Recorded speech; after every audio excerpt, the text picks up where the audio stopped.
un lieu stratégique. On parle toujours du carré VIP ou de la tribune officielle, ou la tribune du président. Ce point-là est un point stratégique effectivement pour faire des affaires. Mais dans le prolongement de ce qu'a pu dire Christophe par exemple, c'est qu'effectivement un stade par exemple, c'est un lieu qui peut décrire une ville. On peut penser à Marseille, les touristes veulent voir le Vélodrome. Ça fait partie des éléments. C'est le circuit touristique. Si on va à Munich, on va vouloir voir l'Allianz Arena, probablement. Donc on peut comprendre cette dimension-là. Sauf que aujourd'hui, les collectivités, même si elles s'organisent en communauté d'agglo ou autres, souvent elles sont coincées économiquement parlant. Elles ont de grandes difficultés à financer ou elles ont de grandes difficultés de financement d'une façon générale. Et donc, elles ont pu être séduites par un modèle qui s'appelle les PPP, partenariats public-privé, ce qui permet à une collectivité d'apporter du foncier, qu'elle a la plupart du temps, mais de ne pas assumer le coût d'investissement d'un nouveau stade. Et le coût de fonctionnement aussi. D'abord d'investissement. Le fonctionnement, c'est un autre sujet, mais d'abord l'investissement. Longtemps, les collectivités ont vécu avec un parc immobilier d'aréna ou de stade qui avait 50 ans et ça, c'était du coup pas très grave. Elles l'avaient et elles le mettaient à disposition. Elles pouvaient accompagner avec des subventions ou pas. Mais là, quand il faut renouveler l'équipement, c'est 50, 100, 200, 500 millions d'euros selon le type d'équipement et de la ville. Et donc, ça pose un vrai problème. Alors, le PPP a été très intéressant pour certaines collectivités, mais ça veut dire qu'il y a un autre acteur qui le finance, ce qu'on va appeler un bétonneur, et après, il le loue au club. Et il le loue au prix réel de l'équipement. Et donc, du coup, ça change l'économie pour le club, qui passait de quelques centaines de milliers d'euros probablement de location à des millions d'euros. Et ça peut impacter très vite son budget. Or, quand je parlais d'interdépendance, il n'y a pas de grande ville qui naît de grands clubs, quel que soit le sport. C'est-à-dire, une grande ville qui n'aurait pas de club, est-ce que c'est vraiment une grande ville? Mais il n'y a pas de grands clubs sans grands équipements. Et derrière, il faut que le club soit performant. Donc la question, c'est est-ce que la ville doit gagner de l'argent sur le dos du club ou est-ce qu'elle doit créer les conditions pour que le club soit autonome et se développe?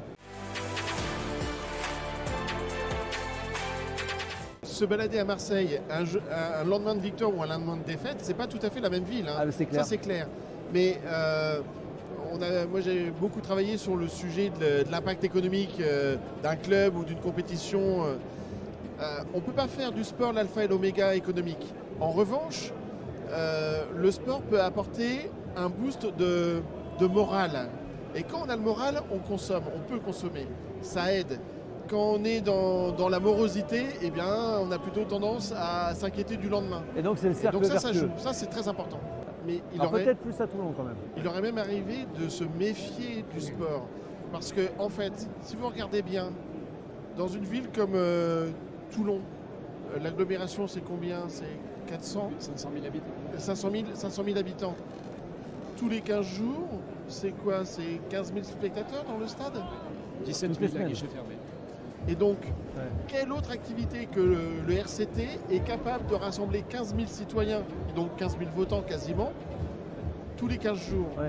Et quelque part, à un moment donné, on a pu avoir des pouvoirs politiques qui craignaient l'influence ou le pouvoir potentiel des clubs et de leurs dirigeants.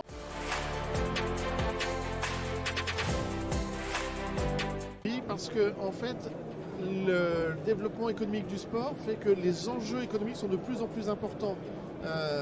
Et je pense que le rugby se rapproche de cette situation-là. Elle n'a pas encore tout à fait basculé, mais les enjeux, moi je me rappelle du rugby avec un budget de 5 millions d'euros, on pouvait être au début, maintenant c'est 20, 25, 30, 40 pour certains. Si on regarde le football, un club qui a l'ambition, même pas d'aller nécessairement en Coupe d'Europe, mais de rester tranquillement en Ligue 1, tranquillement si on peut dire, c'est 100 millions d'euros un budget. Quand on est en dessous, on prend le risque d'être dans la lessiveuse. Parce que d'une année sur l'autre, ça peut basculer très vite. Et donc on a fait rentrer des capitaux étrangers. Bien sûr, parce que 100 millions d'euros, si vous loupez une saison, vous n'êtes pas à la hauteur, vous faites moins 10%, c'est 10 millions d'euros. Et qui peut mettre 10 millions d'euros de sa poche? Plus beaucoup d'acteurs locaux. Donc, on va aller chercher des fonds ou des milliardaires ou il faut une surface financière importante pour assumer l'ambition ou le risque de la contre-performance. Et qu'est-ce que ça a changé du coup dans le sport professionnel, dans cet équilibre qui était déjà compliqué entre médias, élus la grande différence, moi par exemple, je suis rémois. Les maisons de champagne ont été rachetées par des grands groupes. Ça veut dire que le centre de décision n'est plus à Reims, mais il est à Paris ou à New York ou ailleurs. L'intérêt par rapport à ce qui se passe localement est totalement différent. Regardons ce qui vient de se passer à Lyon, avec un président qui n'est plus Jean-Michel Aulas, lyonnais, mais qui est John Textor, qui est américain, qui a des intérêts à Botafogo au Brésil, à Lyon, et ce qui se passe à Lyon le touche d'une manière différente que s'il était purement lyonnais. Et donc c'est ça que ça change, c'est qu'à un moment donné, l'ancrage et l'engagement est totalement différent si on est un acteur local, avec le fait que l'on puisse croiser tout le monde à la boulangerie ou ailleurs, et ou si on joue au Monopoly ailleurs.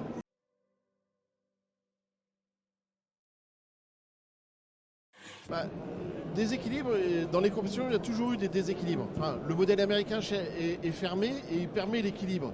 Mais on a toujours eu des déséquilibres. Aujourd'hui, ils sont clairement marqués. On a toujours eu l'habitude d'avoir un petit, genre un Auxerre qui venait troubler les choses. Et les Auxerre d'hier, à 40-50 000 habitants, la Voulte sont aujourd'hui 150-200 000 habitants et ça devient des petits. Donc ça devient compliqué. Mais c'est effectivement la question qu'il faut se poser, c'est vers quel type de sport on va aller. Si on est sur des compétitions qui demandent beaucoup d'argent, ça demande des fonds, mais ça demande aussi un potentiel public important. Donc ça veut dire que, et je rejoins Christophe, c'est-à-dire que je doute que Lorient, par exemple, si on parle de Lorient, soit membre de la Super League demain. Donc ça veut dire que là où ça va être bankable, là où on va pouvoir mettre de l'argent et en gagner à la revente potentiellement, ça va être sur des grands marchés, donc des grandes villes.